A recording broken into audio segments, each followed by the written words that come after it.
आइए। अस्सलाम वालेकुम। अल्लाह का लाख लाख शुक्र है कि किसी पाकिस्तानी ने पहली मर्तबा किसी बेवा से बहुत तमीज और तहजीब से बात की है।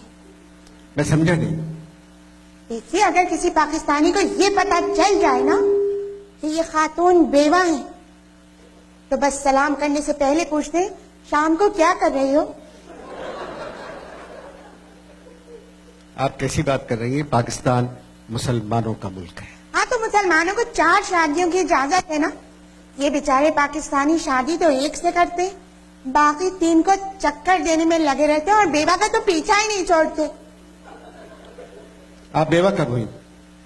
भाई, बेवा ऑटोमेटिक तो नहीं होते। मेरे मियाँ मर गए, मैं बेवा हो गई। हालांकि इसमें ऑटो का बड़ा दखल था। आपके बेवा होने में ऑटो का दखल? वो कैसे?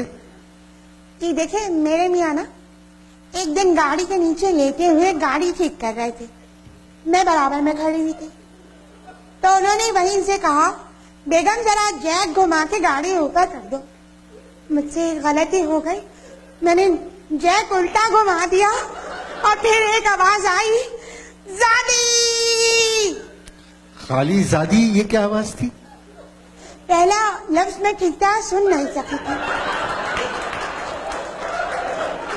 यही मरहूम के आखिरी अल्फाज थे।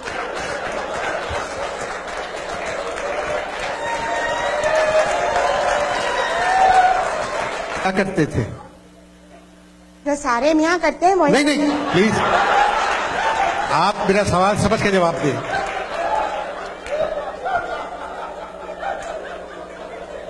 मुलाजिमत क्या करते थे? मरते मर गए, मगर मरहूम ने ये नहीं बताया कि क्या करते थे। अब आप क्या करती हैं? मैं अपने कमरे का दरवाजा खोल के सोती हूँ।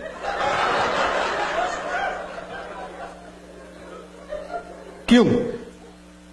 देखिए, मरहूम जब तक जिंदा थे ना, कभी दरवाजा खोल के नहीं सोए, कि उनकी वालदा माजदा जो थी वो नाबीना थी और बगैर किसी काम के हमारे कमरे में आ जाती थी, पलंग से लग के बैठती थी और हर थोड़ी देर के बाद पूछती थी, बेटे क्या कर रहे हो, बताना जरा।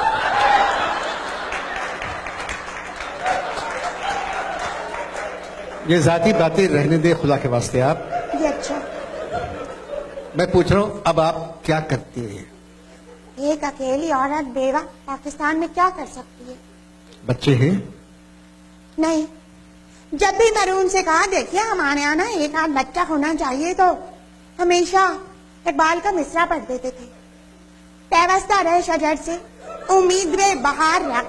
अब पता नहीं शजर खुद को कहते थे या मुझको कहते थे।